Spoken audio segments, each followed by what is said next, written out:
Circuit filter खत्म होने से बाजार की गिरावट पर ब्रेक। सेंसेक्स 82 पॉइंट चढ़ा। मिड कैप शेयरों में जोरदार तेजी।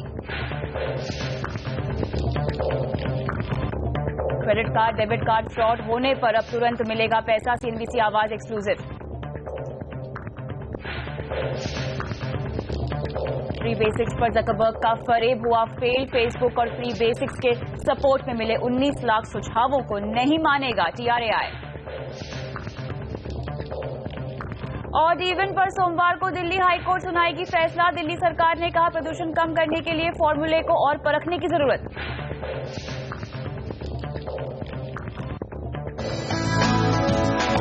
सेल और सेल। आजकल हर सुबह न्यूज़पेपर खोलते ही कहीं 50% तो कहीं 80% की सेल दिख जाती है। कपड़ों से लेकर जूतों तक, बर्तन से लेकर इलेक्ट्रॉनिक आइटम तक हर चीज आधे से कम कीमत पर मिल रही है। और तो और ऑफलाइन स्टोर आपको बम्पर मुनाफे का वादा कर रहे हैं, तो वहीं ऑनलाइन स्टोर आपका हर दिन सेल से स्पेशल बनाने में जुटे हुए हैं।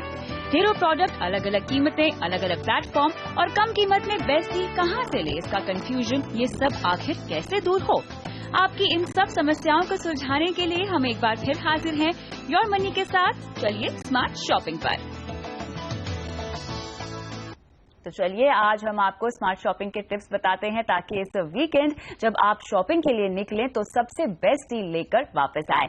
योर मनी की इस खास पेशकश में आज हमारे साथ दो फाइनेंशियल प्लानर हैं, गौरव मशरूवाला और अर्नब पंडे। आप दोनों का ही स्वागत है। शुरुआत करते हैं चर्चा की और सबसे पहले अर्नब जी हम बात करेंगे टिप्स की। अमूमन हम जो टिप्स वाला सेक्शन होता है वो शो के अंत में लेते हैं, लेकिन चूंकि सेल ऑलरेडी जारी है तो सबसे पहले शो की शुरुआत करेंगे हम स्मार्ट शॉपिंग टिप्स के साथ। तो सेल को आप अच्छे से भुनाए शॉपिंग कर सके ज्यादा से ज्यादा, तो आप क्या टिप्स देंगे? देखिए, पहली बात तो ये है कि लोग सिर्फ डिस्काउंट का परसेंटेज देख के पूरा अपनी खरीदी पर ध्यान देते हैं, लेकिन ये जरूरी नहीं है कि जिस चीज पर आपको हाई डिस्काउंट हो उसी पर आपको अच्छा फायदा होता हो। इसीलिए पहली चीज ये ध्यान में रखनी चाहिए कि आप सिर्फ डिस्काउंट का परसेंटेज देखकर अपनी खरीदी मत कीजिए, क्योंकि उससे क्या होगा कि शायद आपको डिस्काउंट कौन से प्राइस पर मिल रहा है और कैसे मिल रहा है ये देखना भी जरूरी है। दूसरी बात ये है कि सेल के नाम पे जब हम जाते हैं कोई खरीदी करने, तो सेल वाली आइटम हम कभी कभी कम खरीदते हैं और बाकी की चीजें ज्यादा लेके आते हैं। स्टोर्स को यही चाहिए कि आप और खरीदी करें, लेकिन ये बात ध्यान में रखनी जरूरी है कि जब हम कोई भी प्रकार की खरीदी करने जाए तो हमारे पास एक माइंड में या अपने पास एक लिस्ट हो कि जिसे हमें पता है कि हम क्या खरीदने वाले हैं। वरना क्या होता है कि जो चीज चाहिए वो आती नहीं है और सभी चीजें आ जाती है।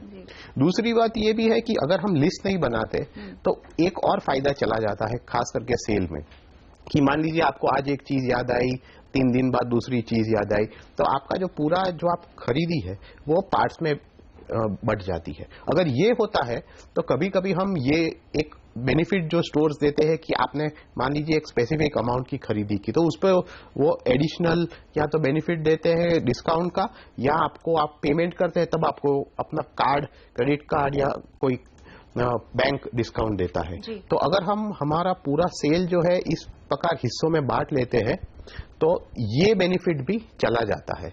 तो ये चीज अगर हम करते हैं तो हमारा जो बेनिफिट जो हमें मिलना चाहिए वो नहीं मिल सकता। और एक और चीज भी इसमें ध्यान में रखने वाली ये है कि हम कभी कभी क्या करते हैं कि जिस आइटम की वैल्यू लो है उस पर बहुत बड़े परसेंटेज के सेल में खरीदी करके खुश हो जाते हैं, लेकिन जिस आइटम की वैल्यू बहुत बड़ी है उस पर परसेंटेज कम हो जाता है। तो ये भी देखना जरूरी है कि क्या वैल्यू है आइटम की, कितना परसेंटेज है और क्या ये जेन्युइन है कि आपको कोई असली सेविंग्स देता है या नहीं। बिल्कुल, तो इसको हम बाद में समझेंगे, लेकिन गौरव मशरूवाला भी हमारे साथ जुड़े हुए हैं फोन लाइन पे। गौरव, हमेशा मैंने आपको बोलते हुए ये सुना है कि आपको अपने पैसों को एंजॉय करना चाहिए। फाइनेंशियल प्लानिंग और पर्सनल फाइनेंस का ये एक बहुत अहम मुद्दा है जहां पर लोग बस इन्वेस्ट करते हैं, सेविंग करते हैं, अपने पैसों को एंजॉय नहीं करते। तो सेल एक ऐसा समय है जब आपको अपने ऊपर खर्च करने का मौका मिलता है और महीने भर तक जो सेल सीजन चलता है, ऐसे में आप क्या टिप्स देना चाहेंगे? देखिए, इसमें ऐसा है कि आपको एंजॉय करना एक चीज है, लेकिन एंजॉय का मतलब ये तो नहीं कि आप बेकाबू हो जाए। बेकाबू भी कोई एंजॉयमेंट की बात नहीं है। तो ये दोनों में संतुलन रहना चाहिए। संयम भी रहना चाहिए कि आप बेकार की चीजें ना खरीदें, ऐसी चीजें ना खरीदें जिसको आपकी जरूरत ना हो, और सिर्फ एक इम्पल्सिव मोड में आके या हाइपर होके खरीद ले। थोड़ा संयम रखें, जिस चीज की जरूरत हो या जो चीज आप जल्दी ही इस्तेमाल करने वाले हो उसका आप खर्च करें, लेकिन जो उसकी नए होने वाले उसका खर्च ना करें आप। बिल्कुल, तो यहाँ पे आप ये टिप्स दे रहे हैं कि आपको एक तरह से अपनी लिस्ट बना लेनी चाहिए, जो गैर जरूरी चीजें हैं वो ना खरीदे, जिनकी जरूरत है, जो आपको लगता है कि आप इंतजार कर रहे थे काफी लंबे समय तक और सेल में आपको कम भाव में मिल रही है, कम कीमत में मिल रही है, तो उसी की खरीदारी करें।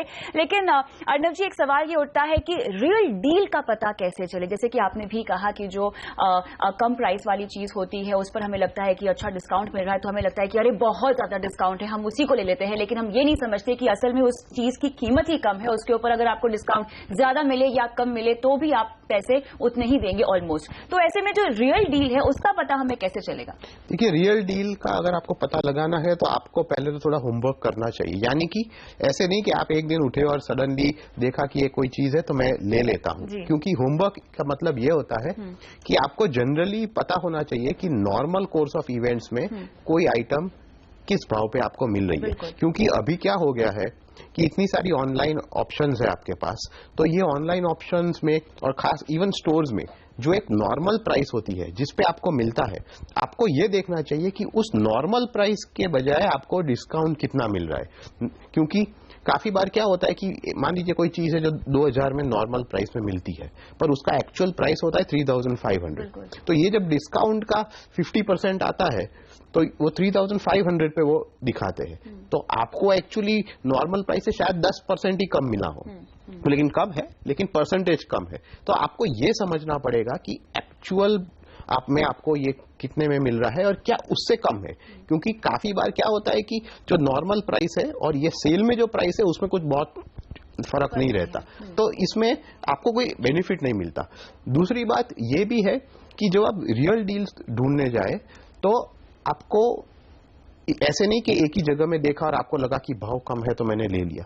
आपको सभी ऑप्शंस देखने होंगे कि क्या यही आइटम दूसरी जगह पे इसी भाव में है या कम है, क्योंकि ये पूरा सीजन है जहां सभी डिस्काउंट देते हैं। हाँ। तो किसी का कम होगा, किसी का ज्यादा होगा, तो वो उस प्रकार की भी शॉपिंग करनी चाहिए।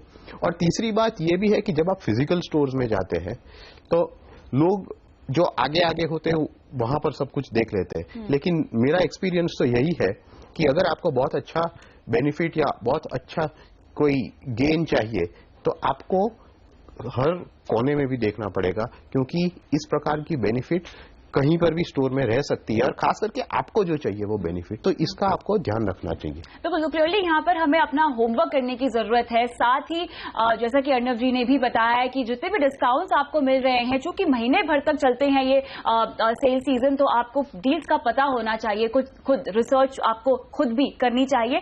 लेकिन अर्णव, अगला सवाल ये उठता है कि डिस्काउंट्स में अमूमन लोग फंस जाते हैं अप टू डिस्काउंट्स और फ्लैट डिस्काउंट में, और क्या मकसद होता है इसका और क्या मतलब होता है इसका? देखिए, ये जो एडवर्टाइजिंग होती है या आपको स्टोर में खींचने के लिए जो मार्केटिंग होता है उसमें अप टू लिखा जाता है। अप टू यानी कि इस परसेंटेज तक कोई भी डिस्काउंट हो सकता है। तो मान लीजिए लिखा है अप टू 70%, तो वो 10% भी हो सकता है, 50% भी हो सकता है, 60% भी हो सकता है।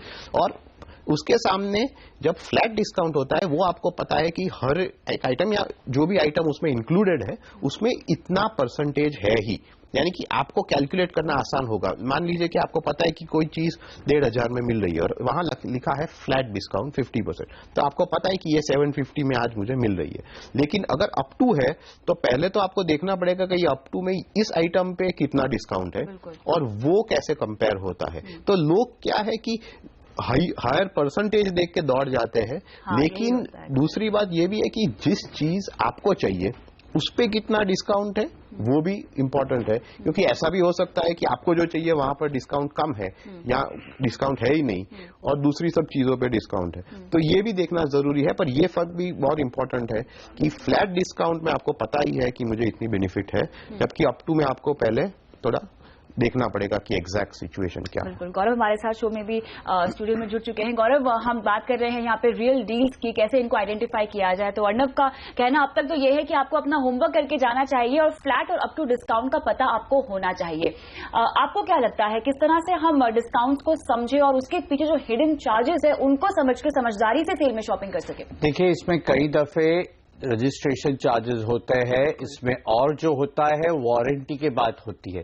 तो जब जो प्रोडक्ट्स ऐसी होती है जहां पे नॉर्मल कोर्स में अगर आपने दुकान में इसे खरीद ली तो आपको वारंटी मिल जाएगी, लेकिन यहाँ पे कई दफे ऐसा दिखा गया है कि वो प्रोडक्ट में वारंटी नहीं होती। मतलब वो जो पूरी जो कॉस्ट है, हाँ, तो ये अगर जैसे कि फोन है, अगर फोन मैंने अगर स्टोर में से खरीद लिया तो उसके साथ 1 साल की वारंटी है।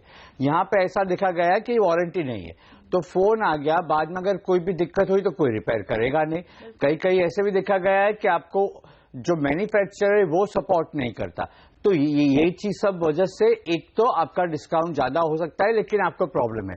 दूसरा ये भी है कि अगर ब्रांडेड प्रोडक्ट्स नहीं है, अभी ब्रांडेड का मतलब ये नहीं कि मैं कोई बड़ा नाम ले लूं, लेकिन वो प्रोडक्ट जिसकी क्वालिटी, जिसकी जो बेसिक क्षमता जो होनी चाहिए गुड्स डिलीवर, सर्विसेज डिलीवर करने की, अगर वो नहीं है तो वैसे ही कोई भी प्रोडक्ट खरीद ली जिसको आपको उसके बारे में पहचान नहीं है, तो आपको कम भाव में मिल तो गई, लेकिन जो आप इस्तेमाल करेंगे तभी उसका प्रॉब्लम होगा। या तो उतनी चलेगी नहीं, या तो जो जैसे उसको सर्विसेज देनी चाहिए, जो काम देना चाहिए, वो देगा नहीं। अमूमन हम देखते हैं कि सेल में जो चीजें खरीदी जाती हैं उनका यूज 2 से 3 महीने तक ही होता है। अमूमन लोगों का माइंडसेट तो यही है कि अच्छा, सेल में चीज मिल रही तो ज्यादा लंबी नहीं चलेगी। तो इस बात को ध्यान में रखते हुए हमारी लिस्ट कैसी होनी चाहिए? देखिए, या तो मुझे तुरंत जरूरत है वही खरीद लूं, या तो अगर 2 या 3 महीने में जिसकी जरूरत पड़ने वाली है। क्योंकि हमें एक बात तय करनी रही, एक्सेप्ट करनी रही कि आज की तारीख में इंडिया में भी जनवरी में और जुलाई में सेल आएंगे, end of the season, end of the winter और एंड ऑफ द समर। उसके बाद में दीपावली के टाइम पे, क्रिसमस के टाइम पे, मतलब अभी ये जो सेल है, जो पहले जो वेस्टर्न कंट्रीज में होता था 2 या 3 थैंक्स गिविंग सेल वगैरह, ये सब सेल यहां भी आने वाले हैं। तो अभी आज सेल है, खरीद लिया क्योंकि मुझे अगले साल जरूरत पड़ने वाली है, ऐसा न करे। थोड़ा संयम रखे, संतुलन रखे, एंजॉय भी करे, लेकिन ऐसा ना हो कि आज मैंने खरीद ली और बाद में पछतावा हो। जो वॉरेन बुफे ने कहा था कि if you purchase things that you don't want, soon you will sell things that you want. बिल्कुल, यानी समझदारी से आपको शॉपिंग करनी चाहिए और इसी के टिप्स हम आपको आज योर मनी पे दे रहे हैं। फिलहाल रुकते एक ब्रेक के लिए, लेकिन ब्रेक के बाद आपको बताएंगे वो कौन सी चीजें होती हैं जो आपको सेल में ऑनलाइन पे खरीदनी चाहिए या किसी स्टोर में जाके खरीदनी चाहिए। साथ ही डेबिट कार्ड से पेमेंट करें या क्रेडिट कार्ड से पेमेंट करें, इनके भी क्या क्या मायने हैं और क्या क्या साइड इफेक्ट्स है, इस पे करेंगे चर्चा इस ब्रेक के बाद।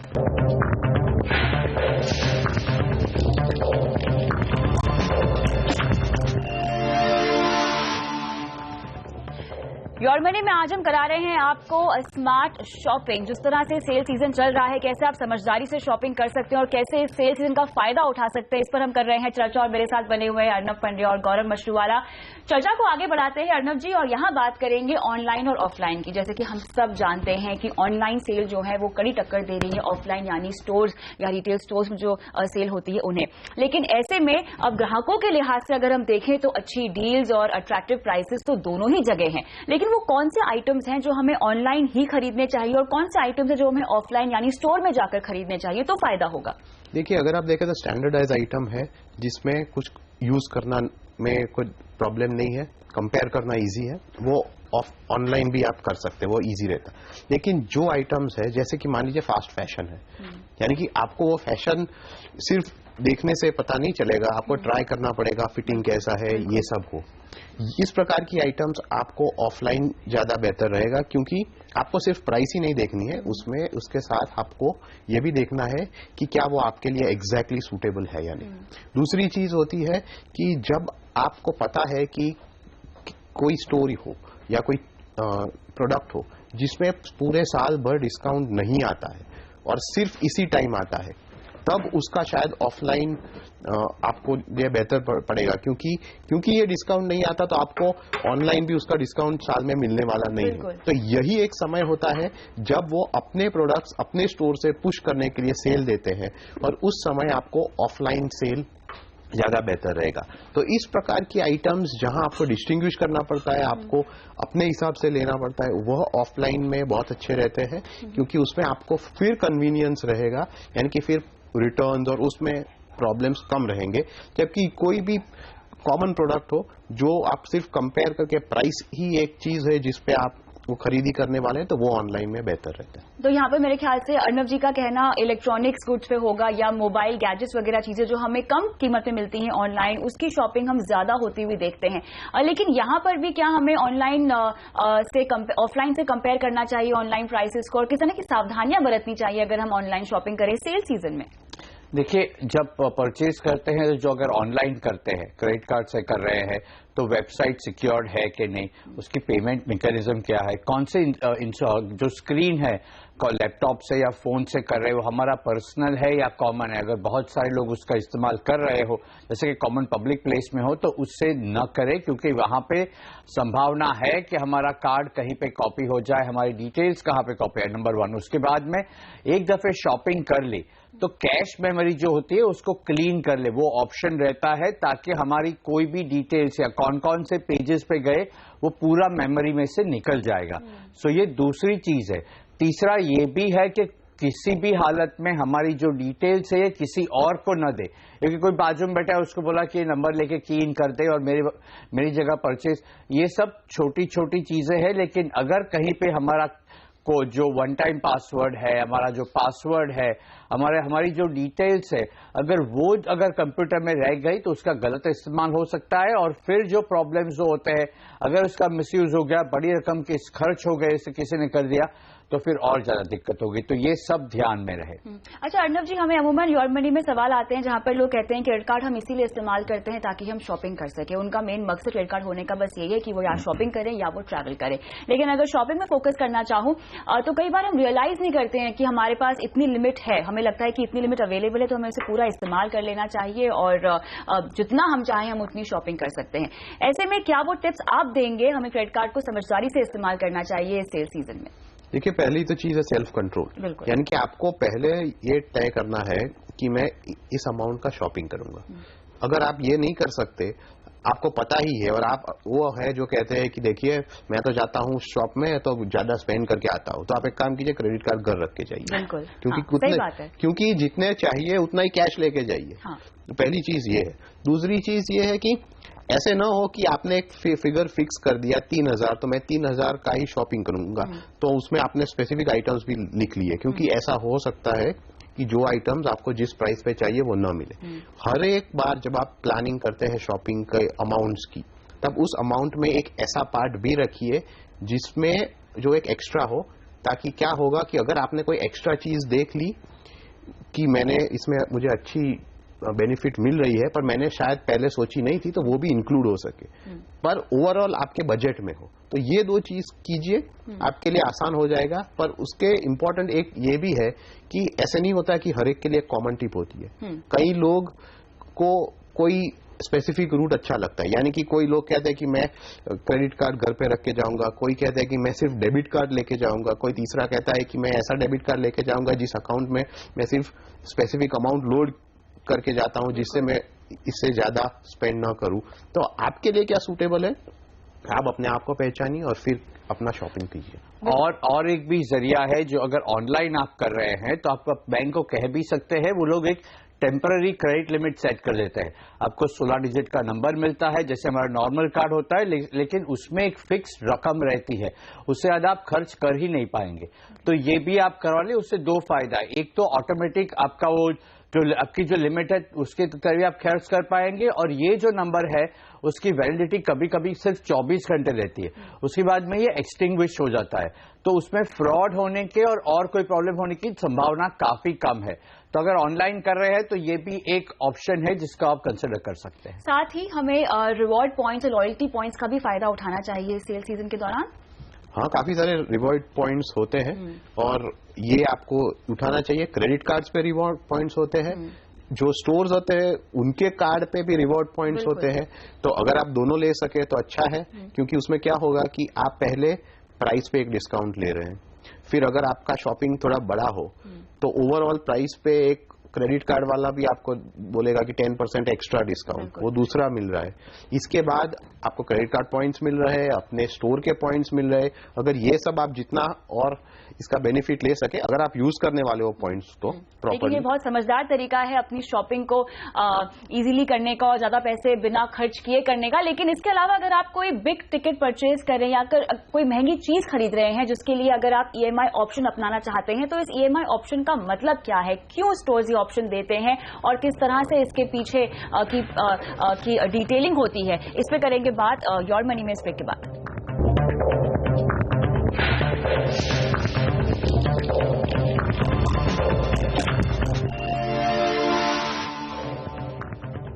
योर मनी में हम आपको बता रहे हैं कैसे सेल सीजन का फायदा आप उठा सकते हैं समझदारी से, और चर्चा को आगे बढ़ाते हैं।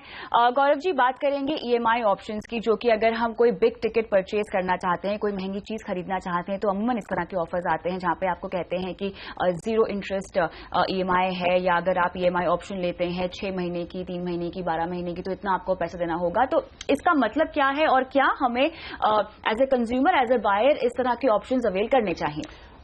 पहला स्टैंडर्ड आंसर है नो, और बाद में चका से ये ऑफर क्यों है। क्योंकि मैं ना से इसलिए कह रहा हूं क्योंकि ज्यादातर कोई ऐसी ऑफर क्यों देगा। अगर कोई मुझे डाउन पेमेंट कर रहा है तो एक व्यापारी, एक सेलर के नजरिए से तो मुझे अच्छा है कि मुझे पूरे के पूरे पैसे एक साथ मिल गए। और नॉर्मल कोर्स पे जब ये डाउन पेमेंट करते हैं तो डिस्काउंट की भी संभावनाएं रहती है। अगर कोई कहता है कि यही कीमत आपको स्प्रेड करके मतलब EMI पे करनी है, तो ज्यादातर ऐसा देखा गया है कि अगर डाउन पेमेंट करते हैं, कैश डाउन कंप्लीट पेमेंट करते हैं, डिस्काउंट मिलता है। लेकिन ये 0% या EMI की जो ऑफर रहती है उसमें डिस्काउंट नहीं मिलता, MRP पे बेचते हैं। तो वो जो डिफरेंशियल है वो उनका ब्याज हो गया। पहली बात ये, कभी कभी इसमें छोटे मोटे सर्विस चार्जेस या और कोई टैक्स चार्जेस वगैरह होते हैं, तो वो भी अपफ्रंट ले लेते हैं, तो वो भी एक तरह से कॉस्टली हो गई। तो 0% या EMI या 3 EMI या 6 EMI फ्री, ये लेने से पहले देख ले अगर और कोई विकल्प है और कोई ऑप्शन है और कोई जगह पे भी यही ऑप्शन है कि नहीं, और प्राइस कंपेयर कर ले। जैसे कि अगर आप टीवी खरीद रहे तो 2 जगह पे देख ले कि एक जगह पे जहां पे मैं कैश डाउन पेमेंट कर रहा हूं वहां पे मतलब फुल पेमेंट कार्ड से कर रहा हूं उस पे क्या प्राइस है, और यहाँ पे जो 0% है, 3 EMI चाहिए, उसका प्राइस क्या है और उसमें डिफरेंस क्या है।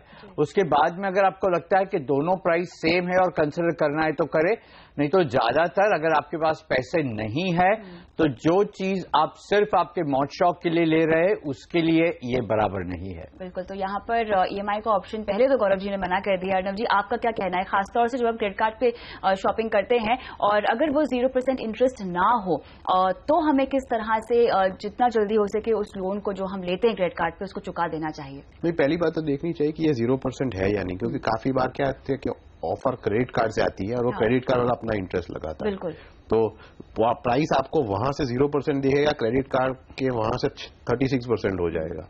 तो ये एक चीज यू मस्ट अवॉइड। दूसरी बात ये कि अगर आपने ले ही लिया है तो अपने शेड्यूल पे देखिए किस तरह से पेमेंट करना है, क्योंकि क्या होगा कि जब EMI में कन्वर्ट कर लेते हैं तो आपको हर महीने एक रेगुलर आपको चार्ज किया जाएगा। तो काफी बार क्या होता है कि एक बार तो पहली बार पेमेंट कर दिया, लेकिन दूसरी और तीसरी महीने में अगर आप भूल गए तो वहां पर जो इंटरेस्ट का चार्ज लगेगा वो बहुत ज्यादा होगा। तो इस प्रकार के एडिशनल एक्सपेंस से आपको बचना चाहिए। चलिए, तो यानी आपकी शॉपिंग को हमने अब की बार पूरी तरह से प्लान कर दिया, और न सिर्फ अब की बार की शॉपिंग के लिए बल्कि अगले 6 महीने में जो आपको सेल सीजन मिलने वाला है उसके लिए भी कैसे आप समझदारी से शॉपिंग कर सकते हैं, कैसे पैसे जोड़ सकते हैं, उसकी भी चर्चा हमने कर दी है। बहुत बहुत शुक्रिया आप दोनों का शो पर आने के लिए, और इस खास चर्चा में मुझे भी दीजिए इजाजत, लेकिन आप बने रहे CNBC आवाज पर। नमस्कार।